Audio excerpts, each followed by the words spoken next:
How do I do it all? The Brezza gives me the power. The rivalry of our times. Yes, there's India-Pakistan with emotion, there's England-Australia with history, but modern-day cricket's great gladiatorial contest is very much India versus Australia. The stage is Dubai. The stakes are a place in the final of the ICC Men's Champions Trophy 2025. Build up to semi-final number 1 on Maruti Suzuki Arena presents ESPN Cricket Info Match Day. Sanjay Manjrekar and Anil Kumble reunited next to each other. Gentlemen, good afternoon. Good afternoon. This is always a special day, India v Australia. And great opening as well. Why, thank you. Gladiatorial. Now, that was a tongue twister that you got out of your way, so well done on that. And considering it's such a big game, we have all come in one uniform. Yeah. You know, white shirt inside and blue. But Indian it's colors always, blue. Yes. Always important to start well, because that's what's at stake here. And already the memes of Travis Head have started coming in, because when he gave Australia the start that he did, it changed so much. Otherwise, who knows what the last 2 years of storytelling in cricket would have been, Anil. And many ways, fans look at this and says, is this time to get payback or get revenge for Ahmedabad 2020? No, he's a big match player. We've seen that. I mean, Travis Head is a key member in this Australian lineup, whether it was red ball cricket in that World Test Championship or in that ICC 50-over World Cup final. So Travis Head is the key player for Australia. And I think India will have to look to ways of how to get him out cheaply, because even against Afghanistan, he could have got out first ball. That Farooqi perhaps missed that leg stump by so much, but you know, beyond that, he just looks to get going, and he takes the game away from the opposition very early. And this rivalry, yes, Australia is a very important team, and they have done exceptionally well in all ICC tournaments. But this team is slightly different. They're missing out on key members of their bowling lineup. And also Anil Kumble made a good point yesterday online, now he's offline with us, is that, you know, India better off playing Australia in this semi-final. Let's extend that. Why do you feel that is? Let's just that the final has a different feel to it. You know, you just feel that you're right at the end. The buzz is different, and he made a good, you know, comment about the trophy being right there, and somehow that just plays on to the minds of people. Semi-finals is number 2. I mean, if you win the semi-finals, come to the finals, number 2 is easy to become in life, in the world. Being number 1 is what makes it special. There is baggage that this Indian team carries when it comes to Australia? I think in a final, yes, because, you know, in terms of defeating them in a final hasn't happened. And I certainly feel that when it comes to a semi-final, it's not... you know, there's always another game that you look forward to, and you want to win that for you to get to that next level. And that's where I feel India has an advantage today. Yes, the conditions are known to them. They've played on this surface for the last, you know, all the matches during the Champions Trophy. So in that sense, India certainly has that advantage. But Australia, we know when it's a do or die situation, they come really hard. But they will certainly feel the sort of push and the desperation when it comes to their bowling attack. Okay, big news from Dubai to start us off. The toss has gone Australia's way, and we flipped it around from the story of Ahmedabad. Steve Smith has decided that the Aussies will bat first. Sanjay. Yeah, the reason I would think is that there's no dew in Dubai, and they expect the pitch to get a lot worse. I know they are not spin strong like India, but they'll use their medium paces, especially people like Nathan Ellis will take the pace off. So again, a very interesting call. And again, this is why Australia is such a difficult team to beat, because they take some great cricketing calls, the controllables, they somehow manage well. So this is a good decision based on no dew in the second half of the game. This is playing to Australia's strength, or is it also a result of what they saw perhaps against New Zealand, who did well, we thought, but just couldn't get 250 with the way India bowled? Yeah, maybe that's what they thought. I mean, they feel that Australia feel that even with the depth that they usually have with their bowling attack, they'll be able to penetrate this Indian batting lineup based on the number of, based on the runs that they're going to put up on the scoreboard. And with that bowling lineup, I mean, they don't have, of course, the experience of a Cummins or a Stark or a Hazelwood. So they feel that with the limited experienced bowling attack, they can still be a force because of the conditions. And if they can bat really well in this first innings, try and take the game away beyond 250, because 250 has been a winning score. Yeah. So they believe certainly that during the day they also have a better sort of condition to tackle the spinners. During night, especially under lights, not easy to pick a Kuldeep Yadav or a Varun Chakravarti or especially the wrist spinners. So maybe they feel that during the day you're better off picking those and then getting some runs, put runs on the board, and that scoreboard pressure hopefully should get them the game, and that's what they hope. Unless the Duke comes in and suddenly India's job becomes that much easier. But it's a great call, considering that the pitch is not going to change too much. And when they bat first, they'll obviously get 4 spinners having a crack at them, and the afternoon pitch will also right away will have turn. But there is a chance it might deteriorate in the second half if the dew doesn't come in. So based on that, Australia making a smart decision, very close to what Pat Cummins did in that final. So they don't go by convention in the big game, put runs on the board. They didn't do that in the 2023 World Cup final. Today, they decided on this pitch, and I don't know why dew doesn't come in Dubai. A very smart thing to do. Yeah. Would India not mind this though? Virat Kohli likes chasing. Some of their batters might be better off with a target in front of them. Yeah, the advantage India now have is that if their spinners bowl well, or a couple of their seam bowlers, it can have Australia all out for 210. And then India have the right batters to chase down that kind of a target, especially Virat Kohli. Lots of spin. India unchanged. Anil Kumble, 4 spinners in a semi-final. It was pretty obvious. When someone picks up a fifer and wins the man of the match, you don't want to change that combination, because the surface is not going to change. It's still on the slower side. The spinners have been exceptionally good on this surface. So in that sense, India will go unchanged. And it's not easy setting up a total as well on the surface. What's a good score? We don't know. So that way, I think India certainly has some advantage. The 4 spinners they can unleash, even if Travis Head gets away initially, then there is always a likelihood of pulling things back, because on this surface, new batter getting off is not easy. You need a set batter to get runs. And that's why I said Rohit Sharma in the last game, he must maybe look at this game to bat a little longer, because it's not easy for a new batter to come in. Have you heard about the pitch? As we look at the playing 11, Ronak, is there anything that Michael Atherton has revealed which is different in this pitch from the last one? I can tell you in just a moment, but confirmation of the team that has only 2 seamers. One of them is Hardik Pandya. So Mohammad Shami and Pandya, who bowled only 8 overs between them in the last game against New Zealand. That's all the seam India are happy to go with in this particular game. And I guess, Ronak, this is a leaf out of Afghanistan's book. Afghanistan went by their strength. They were happy to play 2 pure seam bowlers bowling at 125, 130 kilometers per hour, because they trusted their 3 spinners, and they did well in the tournament. So India learning from that as well. Michael Atherton says the pitch looks very dry, very bare, very cracked. The ball will grip. And we'll have a cracking game. The pitch looks good for spinners. Yes, it's pretty obvious. With the 4 spinners lining up to play, I'm sure it's pretty obvious. I think it's certainly advantage India. I know Australia are playing in the semi-final, but if you look back in this Champions Trophy, they beat England comprehensively. 350 they chased down. But then against South Africa, it could have gone anyway. If they had lost to South Africa, if that game had happened, then who knows what the outcome would have been. Why haven't they come with more spinners? I don't know.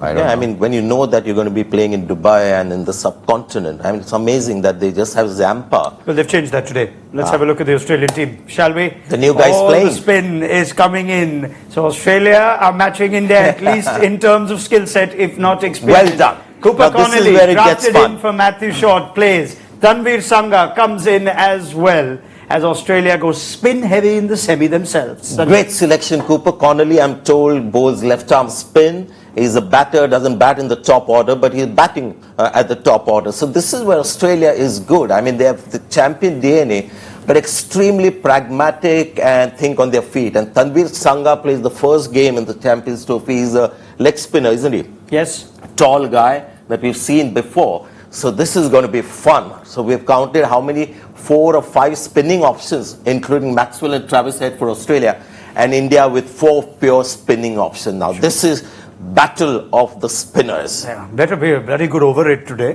from both teams. As things stand, though, that's not where Cooper Connolly will bat. He was named as a replacement for Matthew Short, who unfortunately is ruled out of the tournament. But we're hearing that Josh Inglis might open with Australia batting first. Not, you don't like that? What could be the reason? Maybe they want him to start against fast bowlers and not against spinners. Is this? I mean, he's a very good player of spin. He's one of their best players of spin. Yeah, possibly. Possibly that's what they're hoping. And you know, since Matthew Short is not there, I was thinking maybe a Carey can open the batting. Yeah. Two left-handers. Two left-handers, or even Labuschagne open the batting. But seems like they want to use that 10-over power play and then try and get ahead before the spinners come on. But, I mean, don't be surprised if India also start off with a spinner.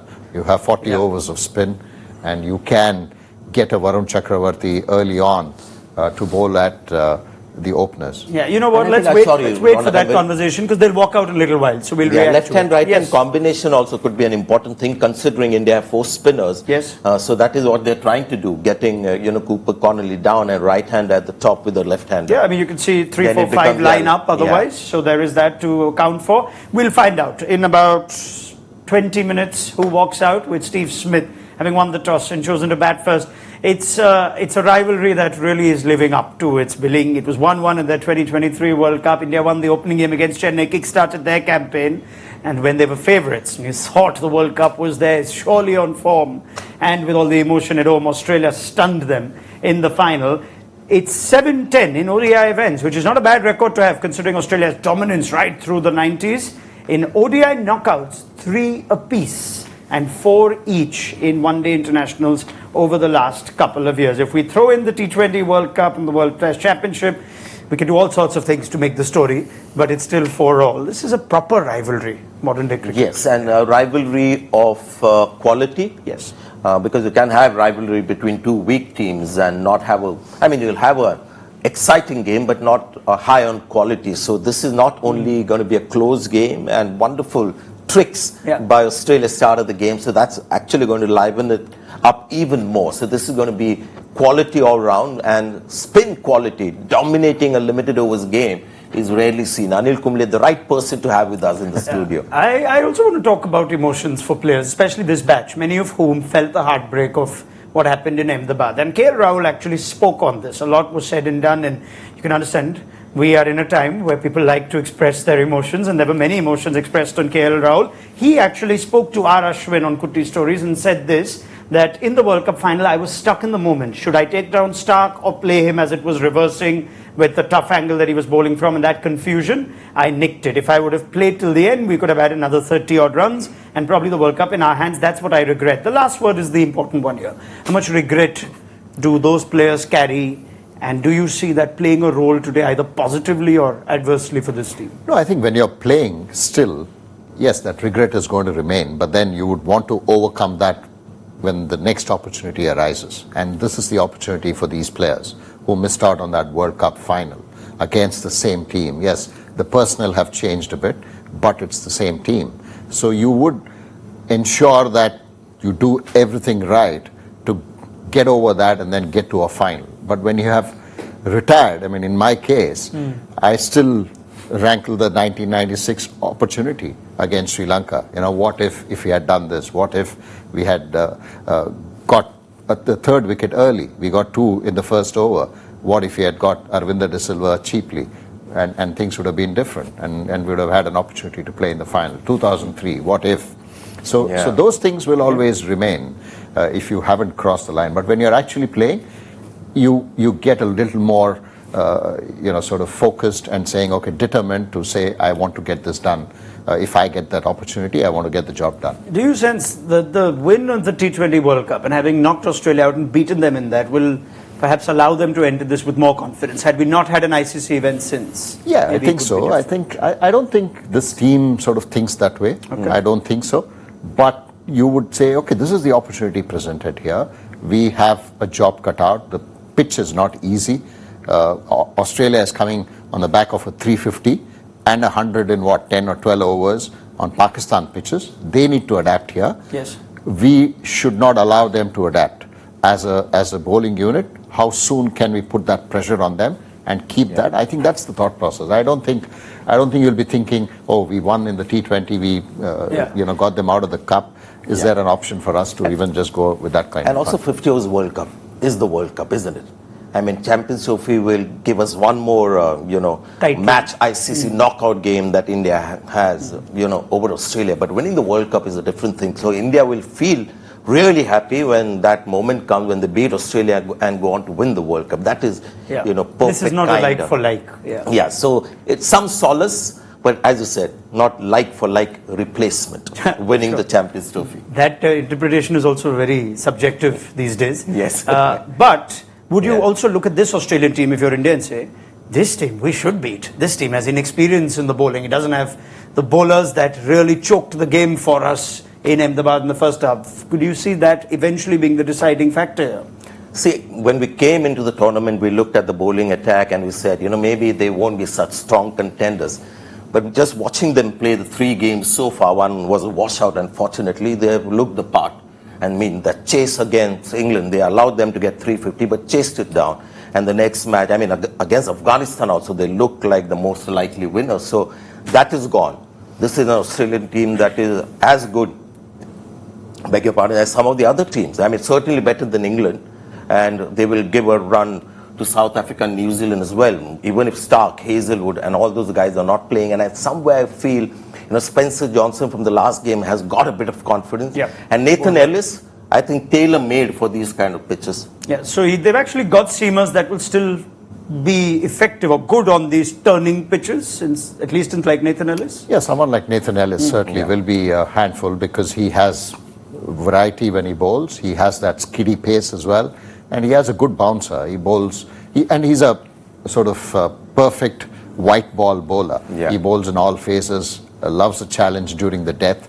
So he has mastered his sort of art around batters coming at him. So even in good batting surfaces. So this surface should suit his style. However, I think Australia will still have to bat really well. That's been their strength. Yeah. So they are hoping that they'll be able to put pressure on Indian batters in these conditions. Quick look at that Australian team one more time, if I could just pull that up, just to confirm which one of the seamers is Spencer Johnson, I don't think is playing. So there's no Spencer Johnson. Yes. So Ellis and Dwarshuis. Interesting, actually. Spencer Johnson well may have got game. 3 wickets in the last game, if I don't. He's getting into swing. But I think they've picked again horses for courses. They believe Ben Dwarshuis has the skills to bowl on this kind of a pitch, and Spencer Johnson really is a swing seam, bouncy kind of bowler. And also he can bat a bit, so maybe that's one of the reasons why deepens the batting order. The batting order on this surface. So I guess that's one of the reasons. Very Also interesting. quickly, Nathan Ellis, short guy, 5'9", runs in hard and bowls, slow deliveries with a quick arm action. So that also is ideal for these kind of pitches. I like that you call a 5'9" guy short. Yeah, shorter than me. I'm shorter than you. Right. On that note, let's talk about the first innings. Australia will have to come with a plan on how they can counter India's spin threat. Before that, if I can get Anil and Sanjay to actually respond to Rohit Sharma's comments. All this talk of India are given such a big advantage of being at one venue, playing in Dubai, and look at the surfaces. Rohit said on the eve of the semi-final, well, we don't know how the surface is going to play either. Sometimes it turns more or less and it's slow. We don't know. We batters have to adjust, bowlers have to adjust. Dubai is not our home. So how is it that we're being looked at as significant advantage? It's time that players also acknowledge that people outside also can see some things very clearly. Just because he says there's no advantage, that doesn't mean there's no advantage. There's clear advantage when you're playing at one venue. Now in this match, it's a big advantage where you play 3 games on this pitch, and the pitch may change, but not dramatically. So I don't understand this. Australia are starting at a disadvantage because they come to Dubai on a pitch that they've never played before. And plus the travel is gone. They've not played in Rawalpindi or Karachi and Lahore. So it's an advantage that India should accept humbly. And despite that, you've got to play well to win. And India will do that. Yeah, and but defending that, I think, doesn't make any sense. We've always believed that it's not got the players are not really to blame for this. This is but it's an advantage. Why not respect the noise from outside by saying, yeah, it is an advantage and we are lucky to have it, but it wasn't something that we asked for. Sure. But it is an advantage. At least let's accept that. No, but all this talk also has happened after the first couple of matches. Yeah. I mean, this advantage or disadvantage or one venue was always there even prior to the start of the tournament. Sure. So after India started playing well. Yeah, so I don't understand, Yeah. suddenly to come up and say this is advantage. Yeah, I think, when you play a world event, if you host the event, then it's home advantage.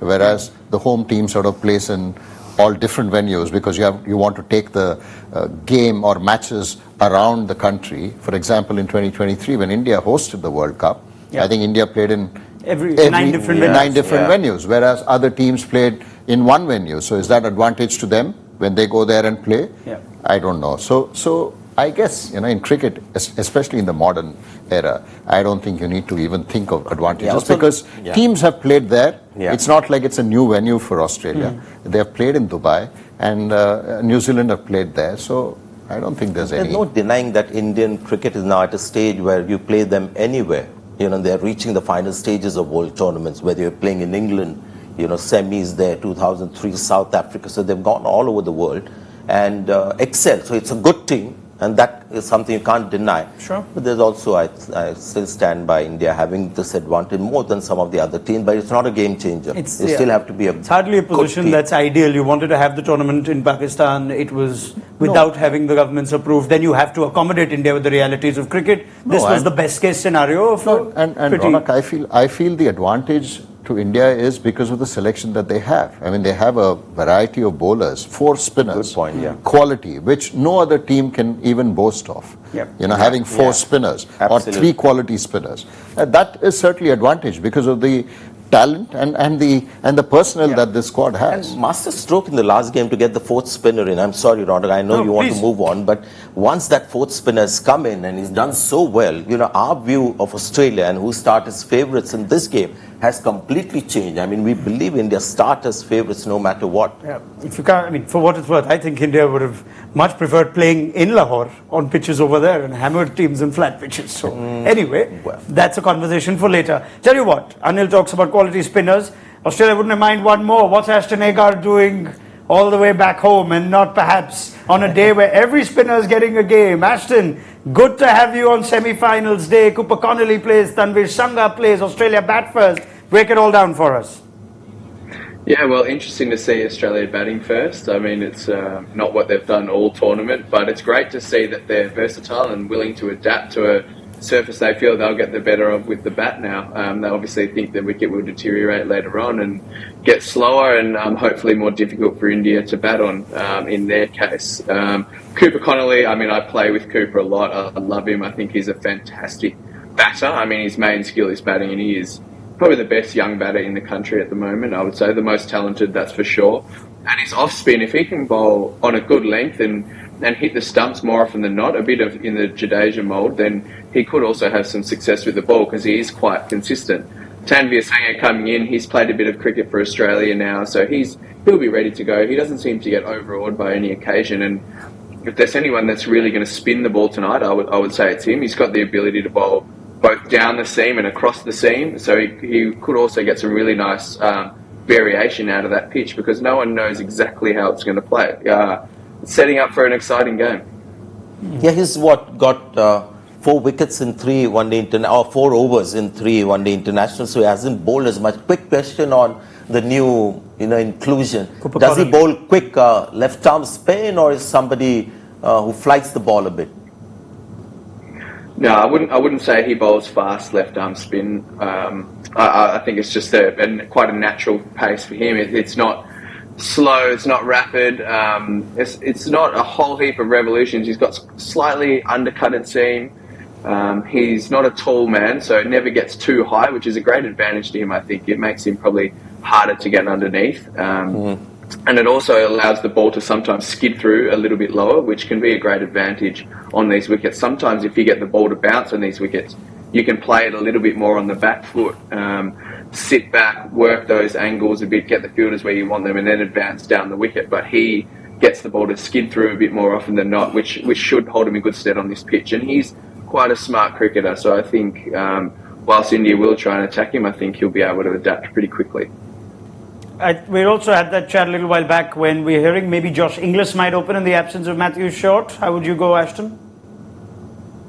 Yeah, look, I mean, you could do that, but And he is in great form. He's seeing the ball beautifully, but I think he's just so valuable where he is. And I think on this pitch, the middle part of the game is going to be very tricky. India, with all of their spinners who are all extremely high quality, are going to pose a huge threat to Australia. And I think you need Josh Inglis facing as many of those guys as possible. That's his absolute strength. He's the best player of spin in this team. So I like him through the middle. I like Cooper Connolly up the top, taking advantage of the new ball. He's a guy that can hit all around the ground. He's fantastic over point and over the offside, and likes to pick up over backward square leg too. So if he gets going, he could cause some serious damage in the power play. That's how I would like to see it set up. All right. Well, they'll also have an idea of how much this pitch is doing, the young Australian spinners, when India bowled in the first innings. What's the plan to counter them? It's very hard to assess what's a good score, especially with what Dubai has shown up. So how do they set up for a difficult game, first time playing in this tournament? Yeah, I think you still have to assess the conditions. Travis Head will look to sort of come hard at the Indian bowlers. So, yeah, if India can get him out cheaply, then that. What is the plan for Head, if you don't mind me asking? I think Shami coming around the stumps, trying to bowl fuller, take the ball away from him, and try and bowl fuller attack. You can't not have slips. You need to have that at least in the first couple of overs, and look to do that. I think Shami against Travis Head early on, especially with the kind of seam up that Shami bowls, and then slightly fuller. And if there's a little bit of swing, you'll only get that in the first 1 or 2 overs, and that's where he's vulnerable. If he gets away, then you need to bring a Varun Chakravarti early. I would think maybe 4 overs, 5 overs of medium pace. Hardik Pandya can get the ball to swing. I think the ball has swung, the white new ball here in Dubai. But then quickly get to Varun Chakrabarti. He'll be the big sort of weapon against Travis Head. Travis Head, anything that's coming straight and with the little kind of mystery that Varun Chakrabarti has, try and get him out early. And that is the way to go before you go on to the other spinners. Varun Chakrabarti quickly at Travis Head. What's the best way to play Chakravarti?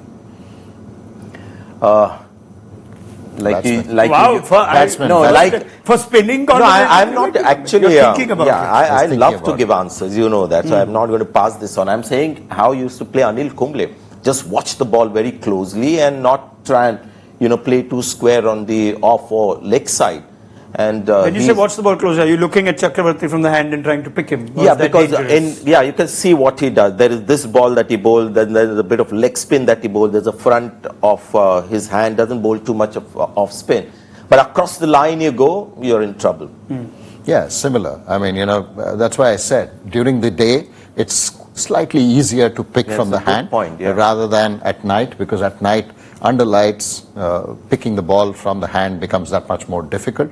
So maybe that's one of the reasons why Australia also wanted to bat first. Yes, of course, the conditions sort of dictate that, but slightly easier for the batters. Let's get Ashton in on this as well. New Zealand, one of the best teams of countering spin, were unable to sweep with the same efficiency that they usually do, Ashton. Australia would have taken all that into account. What do you expect their game plan to be?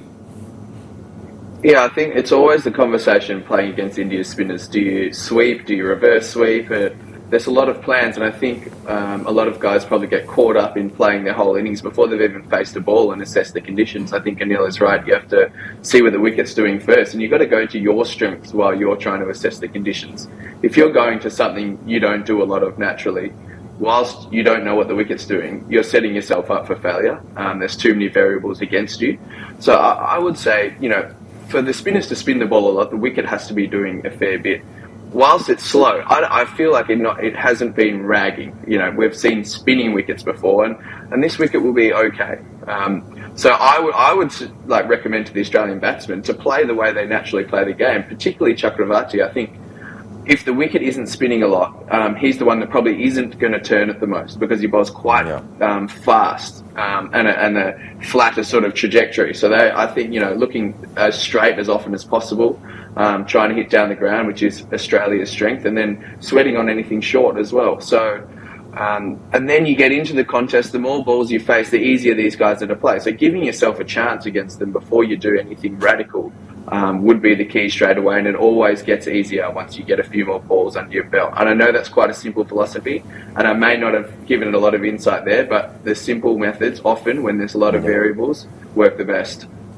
remember Firozshah Kotla test match when Australia came out in that test match and decided they were going to sweep because they had an Alex Carey as an example who did well in the couple of test matches before, and then they just disintegrated, just swept their chances away. So play normally, and not forget that Akshar Patel and Jadeja might be also under some pressure with a few left-handers in that Australian team. So that will be a test for these two spinners who've had it a little easier until now. What if Chakravarti, though, may be the key actually? First innings prediction time, Anil Kumble. I think 200. 200? Yeah. Okay, that tells me everything I need to know that on means where India you see win. this game going. I'd like to think so. No, I Sanjay think it's Manjrekar. going to be tough. Yeah. If the surface remains the way it used, or what we saw against New Zealand, Yeah. we haven't seen much. So yes, in those conditions, dry pitch, whatever Atherton said, I think if it's going to turn, then I think 200. Sanjay. I'll go slightly over 200, 220, if I may. Ashton?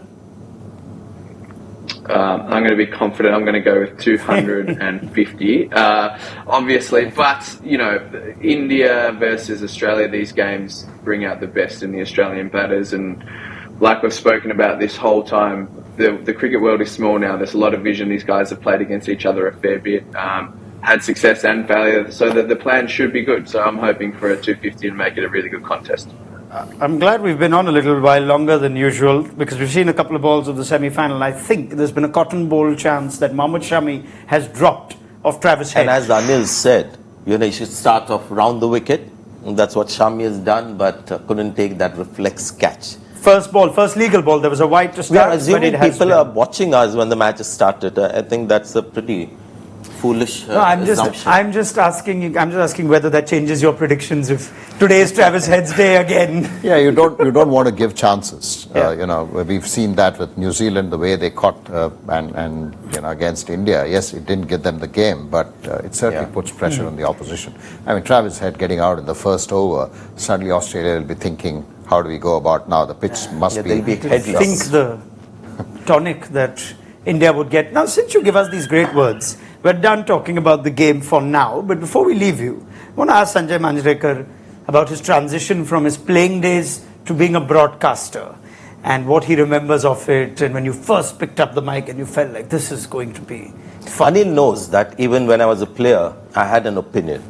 Team meetings, I would never shut up. I would have my own view. Even when watching the game, I was focusing on others more than myself. Anil would remember the kind of advice I would give him on his first trip to South Africa. As a result, I didn't focus too much on myself. So this profession came naturally to me, and I haven't felt like doing anything else for the last so many years. So it's a wonderful profession, and anyone who has that kind of fancy like you have, it's a great one.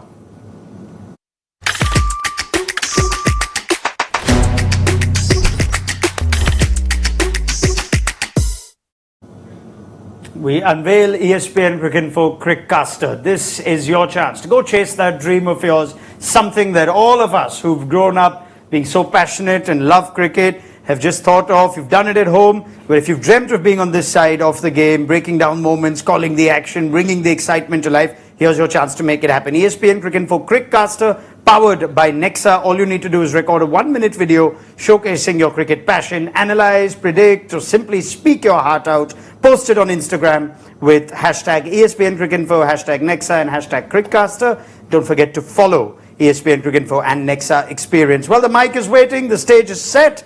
Now you ready to take guard?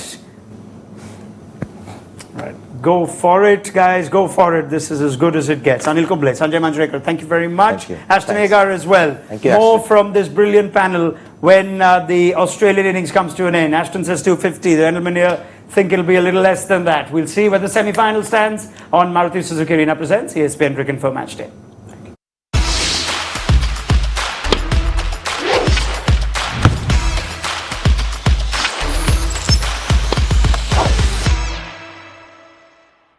How do I do it all?